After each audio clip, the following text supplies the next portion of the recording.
Welcome. My name is Jody Craner. I'm with the Wisconsin Alzheimer's Institute. As you can see, today's webinar is going to be on Giving Voice Network. We have the pleasure of Jackie Hansen doing the presentation. So without further ado, I do want to mention for those online, you feel free to put questions and comments in the chat, and we will address them if needed as we go along, if it's appropriate, or at the end during a Q&A. So without further ado, it's my pleasure to turn the webinar over to Jackie. Yeah, thank you. Hi, everybody. It's a pleasure to be here and get to chat about Giving Voice and the Giving Voice Network. I just want to double check because I was mentioning to Jody, in the past week, have been assisting to direct a musical of 10 middle schoolers who are very loud, so my voice is a little bit gone today. Can you hear me okay if I'm talking a little bit more quietly? I'm hearing you well. Yep, we can Okay. hear you. Okay, good. Thank you. Thanks for the understanding on that. It's been a while since I've shouted over middle schoolers. But anyway, so yeah, so I'm really excited to talk about giving voice, and really I'm actually going to delve into really kind of what we do and what kind of the model is that we really do for these dementia choirs and the why. And then go into our programs like the network and our toolkit, which is our primary resource to help people start a choir in their community. And then kind of how you can get involved and bring this to your community as well. But I think it's important that you really understand what the program's all about and why it's so impactful. So to start at the very beginning, we are giving voice, and in one quick sentence, we help create choirs for people living with Alzheimer's and other dementias and their care partners. You'll notice that we do interchange Alzheimer's and other dementias quite often, simply because Alzheimer's, as you know, is the leading cause of dementia, but there's so many different variations of it. So we want people to have that recognition, but know that it's a very inclusive space for all sorts of dementias that are out there. So a little bit of just kind of an overview of what I'm going to talk about today. First is just a tiny bit about me, so you know who's talking at you from the other side of the computer. Number two, kind of who we are as an organization. Three, the Giving Voice Chorus model, which is what I'm going to kind of lean into, and it totally relates to the network. Four is kind of our core programs, one of which is the network. And then five, how you can get involved. If you're really passionate about what you hear today and you really want to bring it back to your community, I'll list out all the ways that, all the next steps that you could take. And then finally, just a wrap up. Okay, so a little bit about me. My name is Jackie Hansen, Jacqueline for long, which I always include because I love the name, but I've been called Jackie since I was tiny. So if you call me Jacqueline, I probably won't answer, but it's prettier than Jackie. So I'm the education director at Giving Voice Initiative. I come to this work with a background in music education and music therapy. So I'm really passionate about helping to develop these programs specifically for the dementia, other neurological conditions for that population. Before this role, I was with a national Parkinson's nonprofit. So it's really cool to bring those two things together in this role. Okay, and then a little bit about who Giving Voice is, if you haven't heard of us before. And this photo on the left, just while you're looking at it, is a photo from our most recent 2025 Giving Voice conference, just some of our community members. So who we are, Giving Voice, we're a Twin Cities-based nonprofit that supports and inspires the creation of choirs for people living with Alzheimer's and other dementias and their care partners. That's a little bit of a repeat, but we were established officially in 2014. And that part in there about people living with dementia and their care partners is a really important thread of who we are as an organization. And I'll dive into that more in a little bit. All right, so to give a little bit more of a context, I'd love to just share a little bit of our story, where we started, how we've gotten to where we are, how the network developed. So that's a photo of our founders, Marge Strushko and Mary Leonard. And Giving Voice started back in 2014 because both of these women had a loved one with Alzheimer's. So they understood the community. They understood also that there was this narrative around it that they really wanted to change. And this narrative of decline and loss and, just you're diagnosed with dementia or Alzheimer's, and it's just all downhill from there. And they wanted to change that. And so they started thinking about programs and kind of based on the emerging research in music in the brain at the time, which now I would argue is exponentially growing, it's everywhere. They thought that a choral program would be a prime opportunity to do that. And so they started the first official Giving Voice chorus in 2014. Very naturally, through that first chorus, they started to develop what we now kind of refer to as our Giving Voice chorus model, which I'll dive into soon here. And then we started forming another choir and another choir. And pretty soon we had 4 or 5 Giving Voice choruses. At which point we decided that we wanted to share this amazing model and information we had learned so that other communities could do the same thing. And so we created the first edition of our Giving Voice Toolkit. That's kind of our comprehensive guide that is free, it's downloadable, it's available to anybody who wants to start a choir, a dementia choir in their community. And then from there, lo and behold, the toolkit worked. So people downloaded the toolkit, they used it. And with the help of Giving Voice staff too, there started to be Giving Voice inspired choirs all over the country, even a few around the world. And they used kind of the Giving Voice model, but made it their own. And those were kind of the founding members that formed the core of what we now call the Giving Voice Network, which has just been formalized a little bit just this year, which I'll get into. Yeah, so that's kind of the base of the story. Let me just pull up the chat here real quick because it's hiding on my screen just in case there's, oh, it disappeared. I'll pull it up in a little bit. That's kind of the basis of our story. So what I want to get into now is, and Jody, if you can see the chat, mine's disappeared. Feel free to interrupt if there's something I can answer quickly as Yes, I'm going I'm along. watching the Yeah. chat. I did put Okay. the different links in for the toolkit and the website, but Oh, thank you I'll so monitor much. the chat. Okay, awesome. Thank you. Okay, so I want to get into the Giving Voice course model, which is kind of our proven program model. And like I said, the reason I want to get into this is more to just chat about why we advocate for the things we advocate and just to share the values that we find really important and really, really support this community the most. So, Giving Voice course model has kind of 6 core components: choir composition, rehearsal format, dementia-friendly practices, the rehearsal structure, semester schedule, and performance details. And this is a shot from just this year, I think, with our St. Paul Giving Voice Chorus at the Jewish Community Center here in the Twin Cities. Okay, so the first is choir composition. So in the Giving Voice Chorus model, we advocate for the choir being composed of 2/3 duets. That's what we call them. Some people call them other things, but it's basically a person living with dementia and their care partner. Now, we use the term care partner to refer to really any loved one. It can be a child, it can be a parent, it can be a sibling, it can be just a close friend or a neighbor. And I'll get into a little bit more of the why that we do that in a second.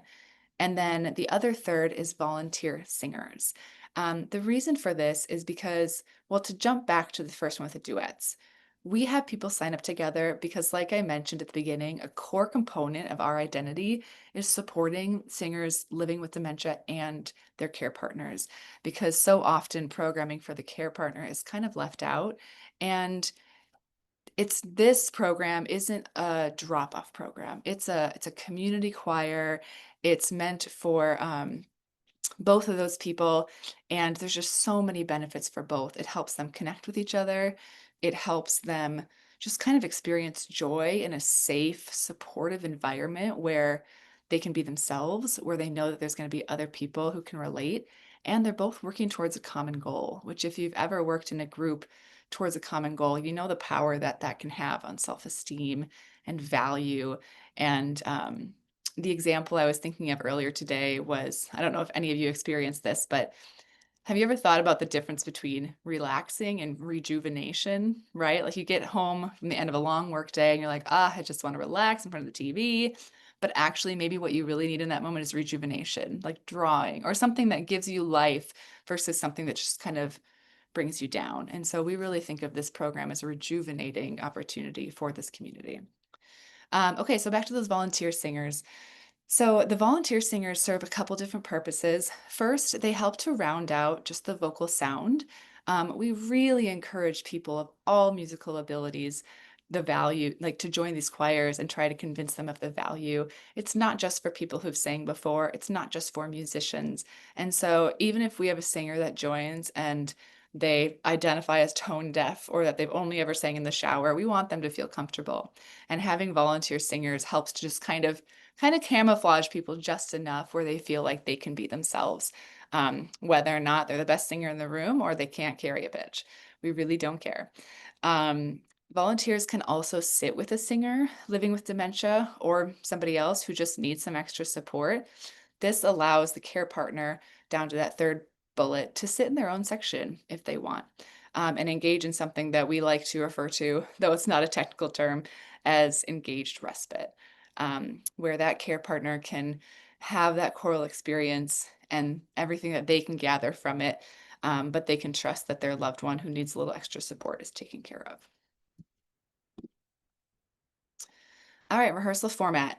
I'll mention why the snacks are important in a second, but that photo is of one of our Giving Voice choruses who is just infamous for their snacks. It's at Meeting House Church, and the women, there must be like a whole snack committee, and I think they bring homemade treats every single week. They're delicious. But rehearsal format. So rehearsals are an hour and a half long. They're scheduled in the late morning or the early afternoon.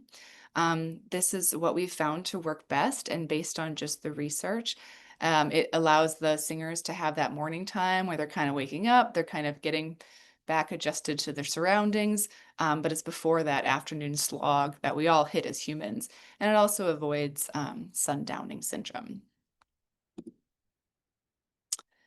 Each rehearsal also includes a social snack time either before or after the rehearsal. This is something that can be easily overlooked when people are starting this program, but it's so important because during the rehearsal is that time where you're really working towards that common goal and you're engaging in music together and you're connecting in that way. But this social time allows people to actually form those friendships outside of the rehearsal, and they do. We've had people that have been members or singers for 10 plus years, and now they go out to lunch with so and so, and out to breakfast with so and so, and it's just really great to see, and it's so important. Okay, dementia friendly practices. This is the one that, if I know I listed the 6 bullets as the same size, but if I actually had made them the size as to how important they were, this would probably be one of the biggest ones. Because the dementia friendly practices are truly what set this community choir apart from other choirs, is that everything about this program is designed to be supportive of the needs of somebody living with dementia. So I'll kind of go through what those are and what we advocate for. So the first is trained staff and volunteers. This can really kind of overwhelm people sometimes, but it really doesn't have to be anything fancy.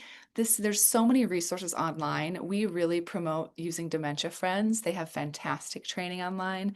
Um, and I think they offer some in-person things as well if you have somebody nearby in your community. But it's really just about understanding what that experience of dementia is.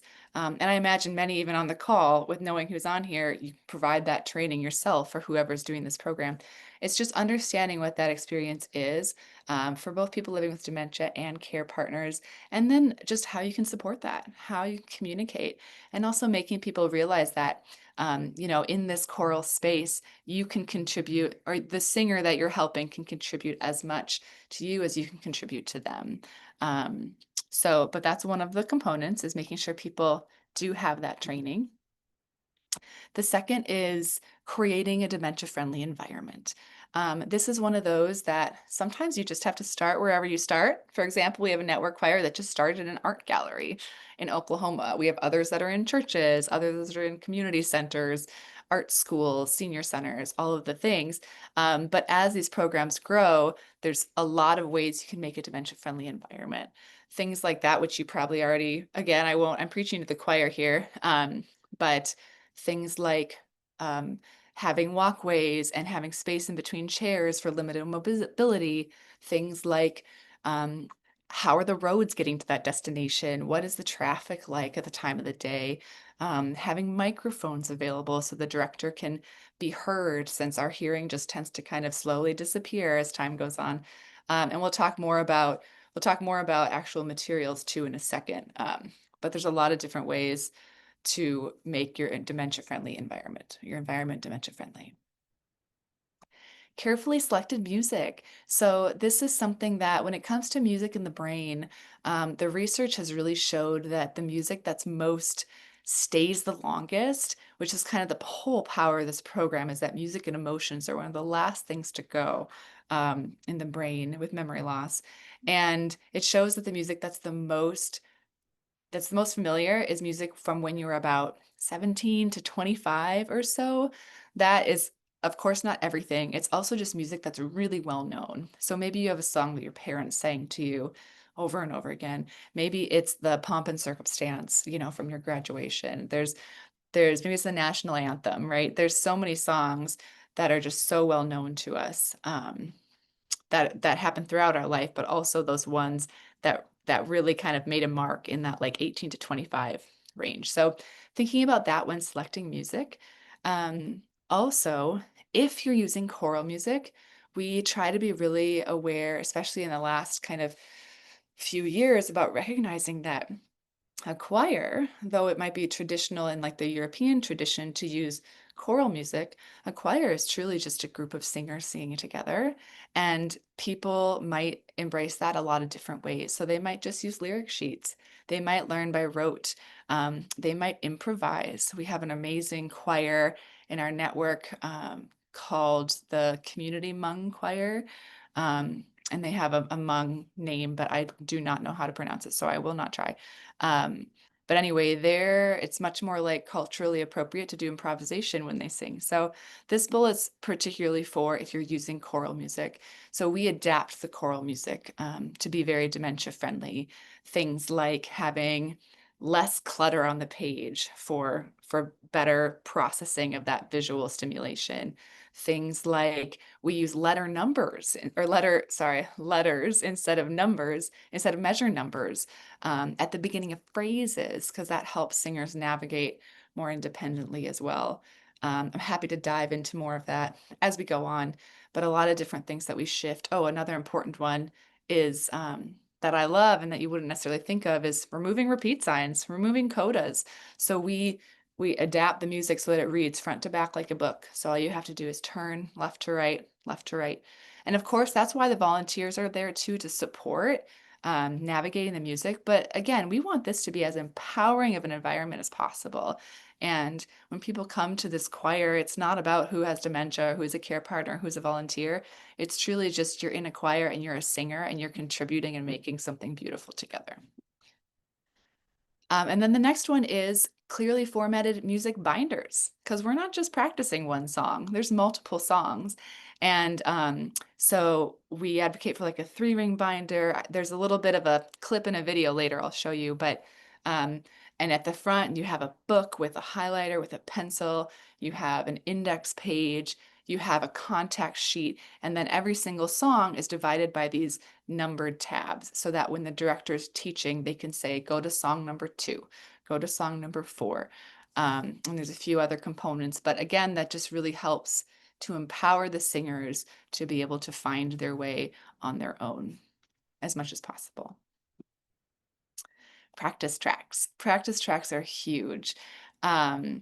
This is just something that, so in between the weekly rehearsals, singers can practice their music at home.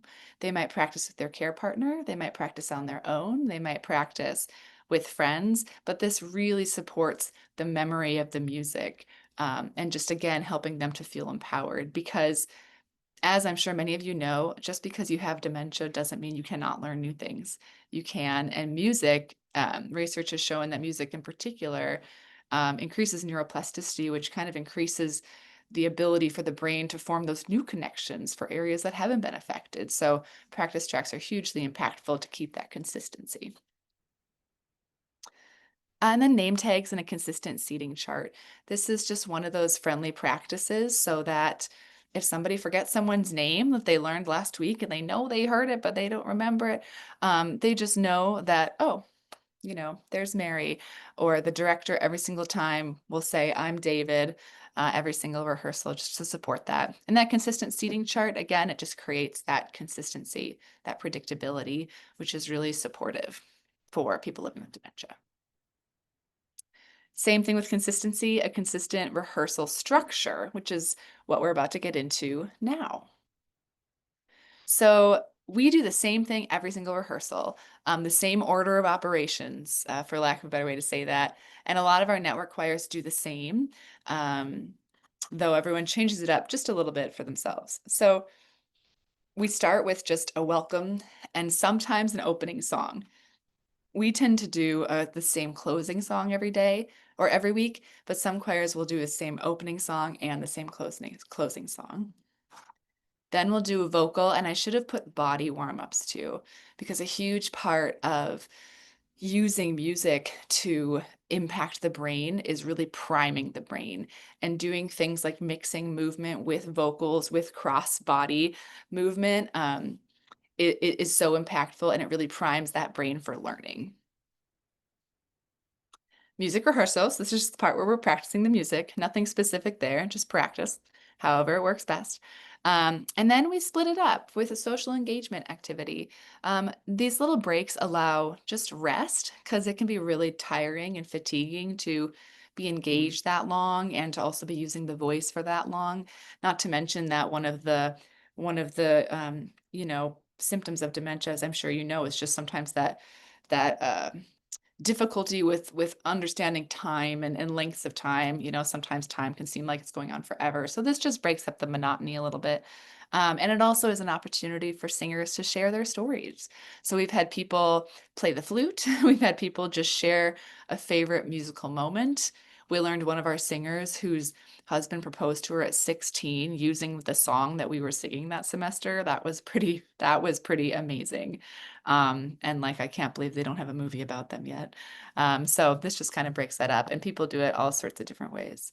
We have one more story. We have one network choir leader who does this thing I love, which he creates these PowerPoints every week that says like, fish or pasta, or fancy cars or a Jeep, like a speed car or a Jeep. Speed car is not a word. You can tell I'm not a big car person, but that's really great. And he includes everybody in that because those types of questions are so supportive for this community because they're not relying on any sort of memory. It's just looking at preferences. So again, it's just this opportunity for people to share their story, give voice to the singers. And then music rehearsal again. And then we do what we call a move and groove. Most people love the move and groove. Some people are still kind of like, you want me to dance around in front of other people? I think not. But anyway, this photos of a move and groove, and we just play a song and just encourage people to move their bodies. Again, it's just a little break, but as they get comfier and become more a part of the family, they start to really enjoy it. It's just breaking that initial stereotype that, my body looks weird when I move and groove, which is we all have. And then music rehearsal again, and then we end with the same closing song. We sing Happy Trails and we wave each other off, if you know that song. But that is the structure we follow every single week. All right, and then semester schedule. So we do a weekly rehearsal that spans 12 to 15 weeks, culminating in public performance. That public performance piece is key. When we were first developing this program, they really thought about it, and they decided that the public performance was so important because then it's a true community choir. It's not a sing-along, it's something that they're practicing, they're rehearsing, they're working towards giving that gift back to their community, which is such a beautiful moment.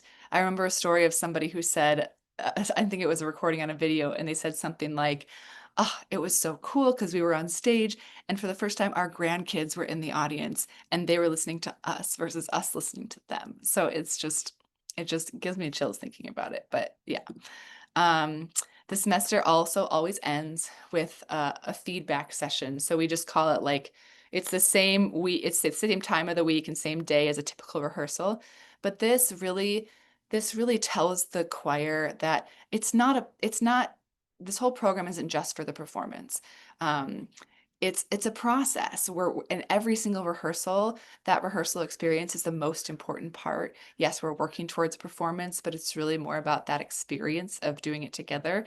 So that follow-up feedback session and celebration is just so important. And it allows people to share too, and share what they liked, share what they didn't like, and allow the people leading the program to really continue to tailor it for them, because that's who this program's for, is the singers and nobody else. And then I think this is the last one, the performance details. This photo is of one of our network choirs. They're showing the outfit that I'll share. So we typically do singers wear coordinated concert attire, white shirts, black pants, and purple scarves for the Alzheimer's movement. And that's something we've been doing for a long time, and people really enjoy that detail. And then we also really advocate for performances being enriched with singer stories. So in between every 2 songs, we'll have a singer stand up and share their story, share what this program has done for them, share their experience with music. It's just an opportunity to, again, change that community understanding of what dementia is and what it's not, and that the person in front of them is so much more than their diagnosis. And then we always have a reception. Everybody loves good reception. It allows people to have some snacks, chat, compliment their loved ones. So yes. And again, all of those criteria are really at the core of meeting these 4 values that we really have and try to instill in this program. And that's empowering our singers, empowering this community, and giving them purpose that might feel like it's lost as they're navigating dementia. Building that community with people who understand, people who are going through the same thing, instilling that joy, having those joyful moments. So it's not just about decline and loss and the hard parts, which there certainly exist, but this is an opportunity for joy every single week.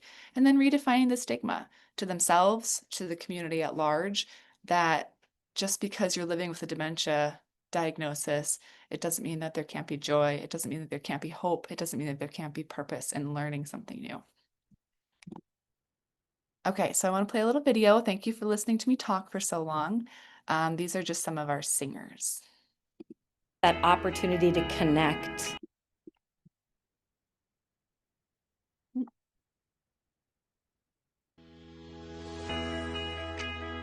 One of the things that giving voice does for us is creates that opportunity to connect on a different level that maybe I wouldn't have slowed down my day to do before. I'm able to let go of all of that sadness and just be in the moment and enjoy the time that we have together for what it is, singing and spending time together. And so it has changed our lives.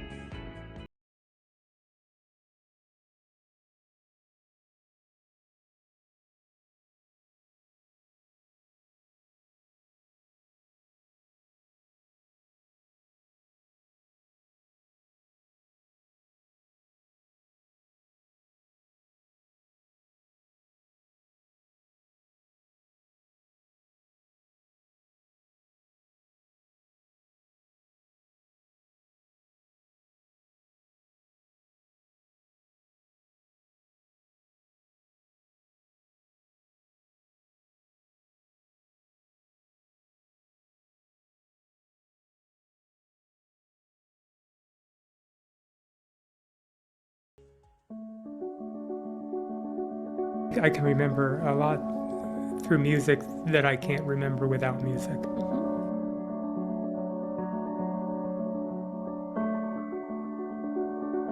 It's really a tough situation, and this is just one thing that makes me forget about it.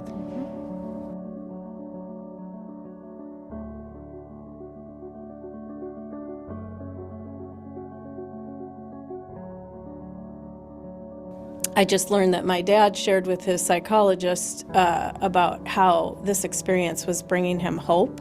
This program has been an environment intellectually, physically, emotionally, very comforting, and something that I really needed, but had no idea how to find a venue in which I could be myself.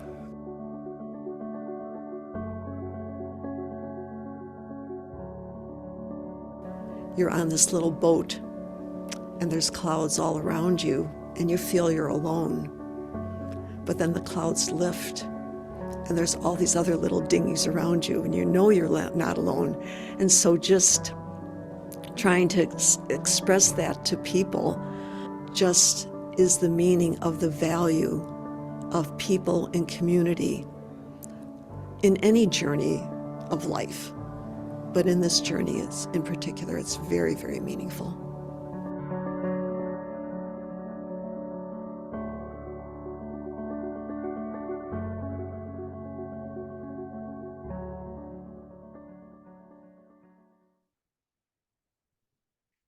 So with that video, one thing that it always reminds me to mention is that everything that I've said in the last 20 minutes is everything that's done on the programmatic side of when you're implementing it to really make this experience something that, as like Mike said in the video, it's just allows this community to come to and be themselves. It allows this community to come to and just forget about it for a little bit. So they don't know all of that necessarily stuff that I'm talking about that goes into it, but all that stuff is so important because it creates that experience for people where they can just experience that joy. They can feel like themselves. They can feel safe and empowered. So now I'll dive into, let's check the time.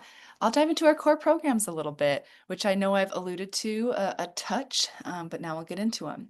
So our core programs, there's really three. Our Giving Voice choruses, which we operate, the Giving Voice Network, which I'll get into, but it's a collection of growing community of choirs around the world that kind of share those same common values. And then the Giving Voice Toolkit Plus, which I'll explain the plus momentarily as well. So our Giving Voice choruses, this is how we started as an organization. We started by running a Giving Voice chorus, developing our Giving Voice chorus model, and now we run 5 approximately. There's some that have dual locations. You could argue they're separate or the same, but they are, excuse me, my video is blocking it. But I think that first one is Giving Voice chorus, St. Paul at the JCC. Our Giving Voice chorus in Edina, or we call it Crosstown at Meeting House Church. We have another one in St. Paul at the House of Hope. We have one in Bloomington at Schmidt Music. And then we have Sabios Cantores, which is our choir specifically for the Spanish-speaking community. And that has 3 locations right now. And I'll dive into that more a little bit later. It's actually a video from some of those singers. But we run these choruses, number one, for a lot of different reasons. First, to stay connected to the work. We want to continue to be an active feet on the ground doing this work organization so that we can stay connected to really what matters about it. It also allows us to learn. So some of these choirs use the Giving Voice chorus model, but others are a little bit different because we want to continue to be open to learning and changing and adapting because, like I've said before, at the end of the day, everything about what we do and what we inspire other choirs to do is about the needs of the singers in that particular community. And then 3, running these courses really allows us to share the stories of the singers and capture those things that help us to really advocate for the importance of this work and other creative programming for this community around the world. All right, one more video. Well, there's actually a third, but second video. This is specifically of some of the singers with Sabios Cantores. And I apologize, it's a little blurry. It's because I had to blow it up.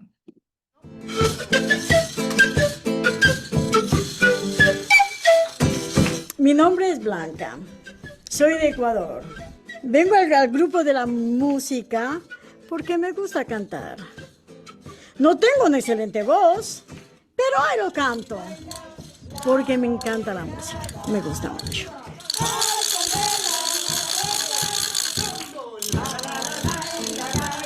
Vladimir, con tanto entusiasmo, toca todos esos aparatos que es una magia. Entonces eso me emociona, me motiva a levantarme el ánimo. Si yo estoy triste al escucharlo o escuchar música, canciones que a mí me gustan de antaño, me levanta el ánimo.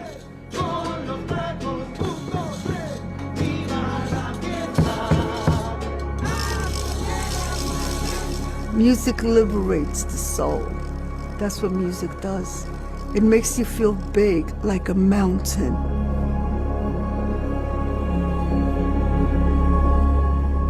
And I feel very proud of all these elders. Although most of them have their ailments, they don't remember that they have ailments while they're singing. I don't.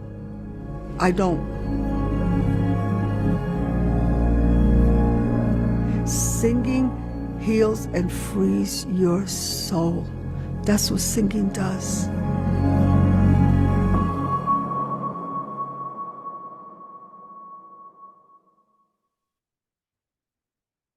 Her words at the end just get me every time. And we had a different logo a couple years ago when these videos were made. So we just recently went through a refresh. So same organization, I promise. Anyway, so those are kind of our core programs for our our Giving Voice courses. The other one I mentioned is the Giving Voice Toolkit. So this is our free downloadable, it's the step you can take right after you get off this call, comprehensive guide to starting a dementia choir in your community. And I kind of just said this, but it's been informed by our own years of experience, by our years of experience of training others, by experts in the field and research.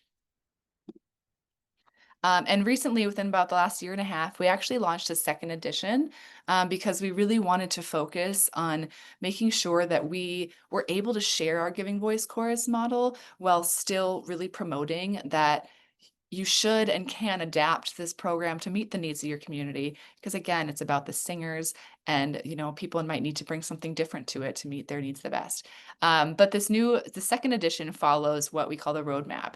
And so it really helps people get the program off the ground and leads them through their first semester, ending with kind of that reflect and repeat so that they can then repeat the semester process for hopefully many, many years to come.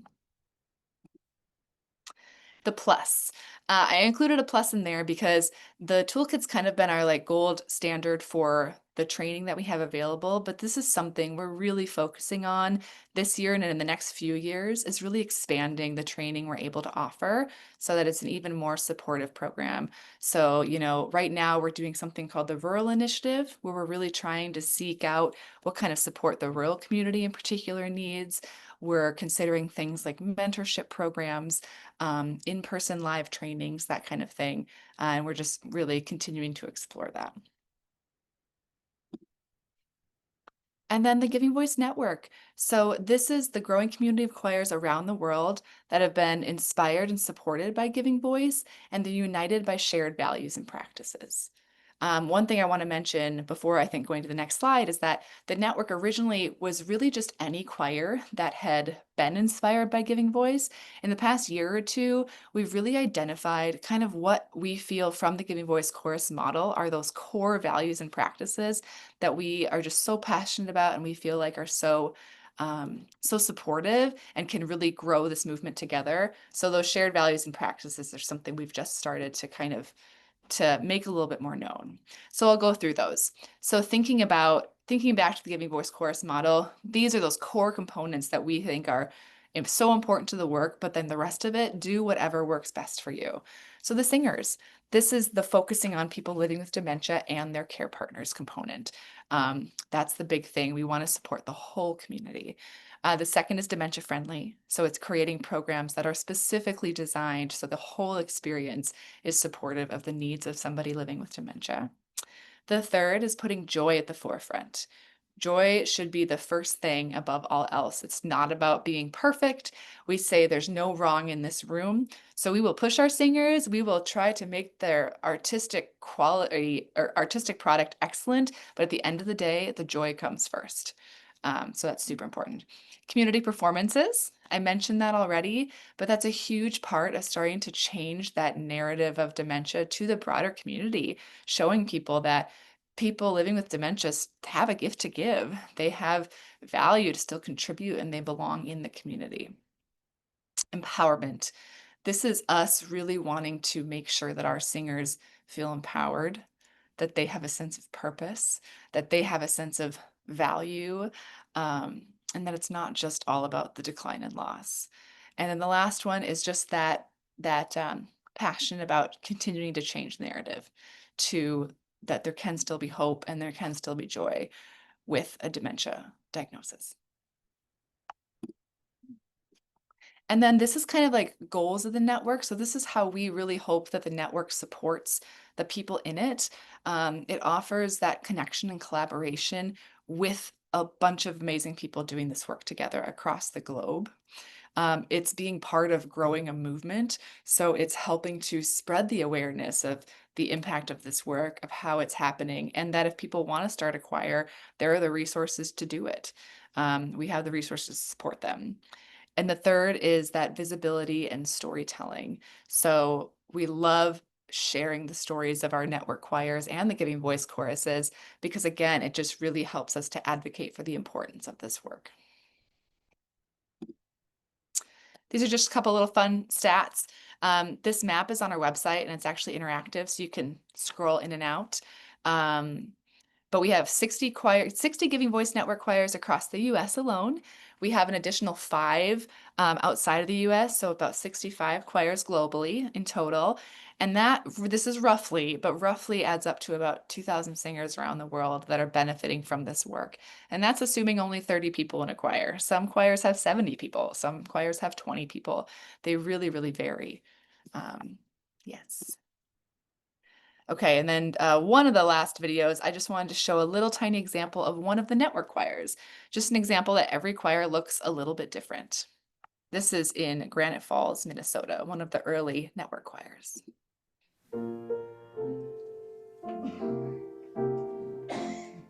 We have beautiful singers in our group.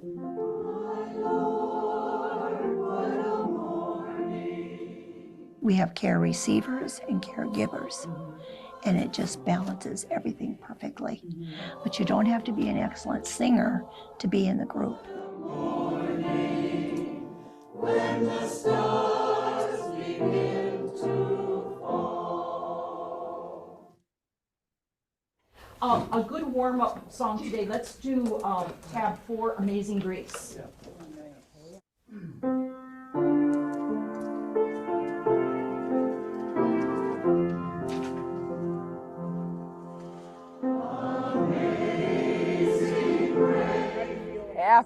Happy, and I love to sing. Love to sing. I love the director. She is such a nice gal, that Jan. She's so nice.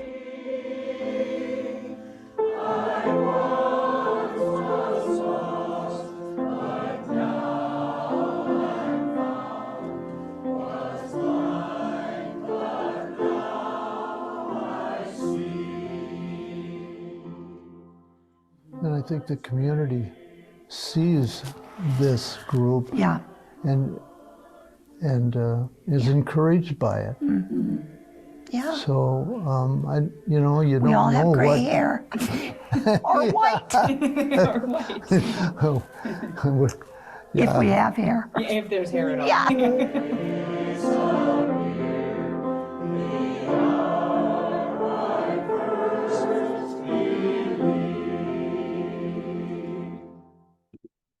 All right, I'll stop it there. It's a 20-minute video. It's a whole kind of documentary that TPT did on this choir.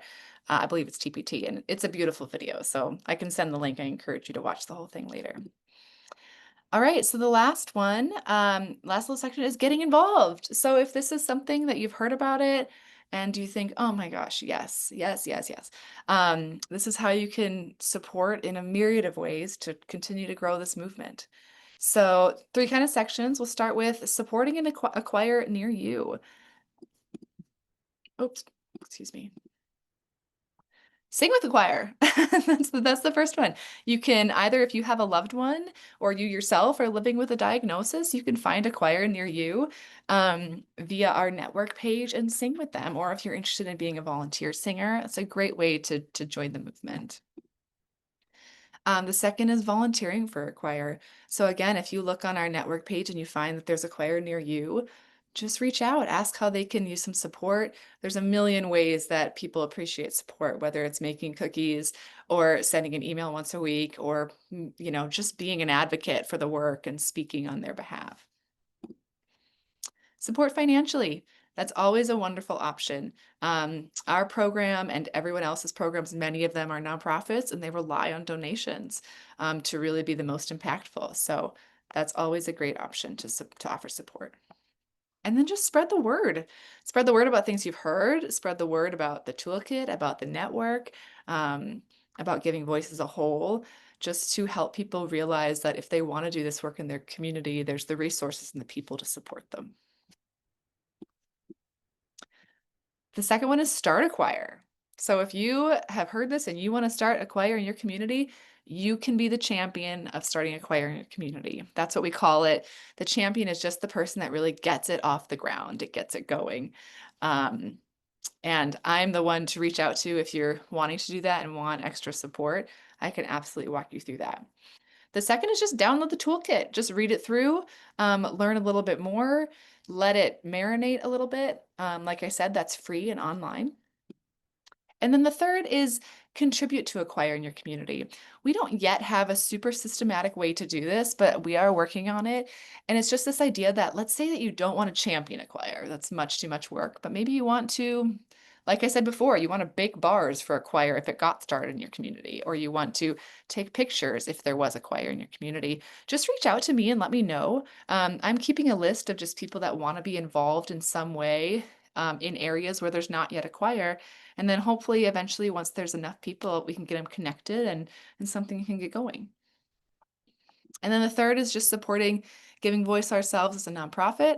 Again, we always welcome volunteers, whether it's time or skills, or you have some very unique connection that can support us, like making branded water bottles. I don't know, the sky's the limit. So please just reach out if that's of interest. We welcome and appreciate all of our volunteers. Same thing I kind of said, donate time, skills, or money. Again, we're a nonprofit ourselves, so we really rely on the support of a broad community. And be an advocate. Like I said before, spread the word. Spread the word about Giving Voice and everything you've learned today. And one last little video.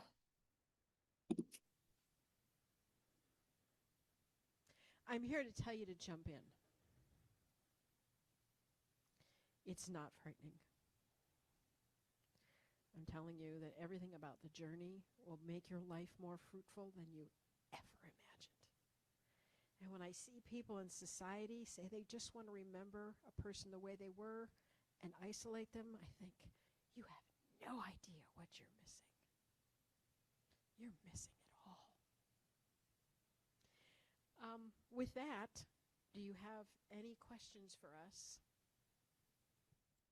So that was two speakers actually with network choirs in Wisconsin, Catherine Albrecht and Kathy Wrights, giving a presentation at our conferences last year, and they're just amazing. Anywho, so just to wrap up, I just wanted to put our website on there. It's been on the bottom bar the whole time, but it's just givingvoicechorus.org. And there's my contact information. Please feel free to email me anytime with any questions. Online, you'll also find another email address, just a general info one you can email. You can sign up for our newsletter, follow our socials. Like any organization, we try to keep everybody up to date in all the ways, depending on your preference. So with that, I left about what I planned for questions. So that's great. So any questions? So before we open up for questions, I am going to be stopping the recording, but do want to thank you, Jackie, for an excellent presentation and for the critical, awesome work that you do every day, reaching out and giving people joy. So I do want to thank you for that. I'm going to turn off the recording and we'll open it up for questions.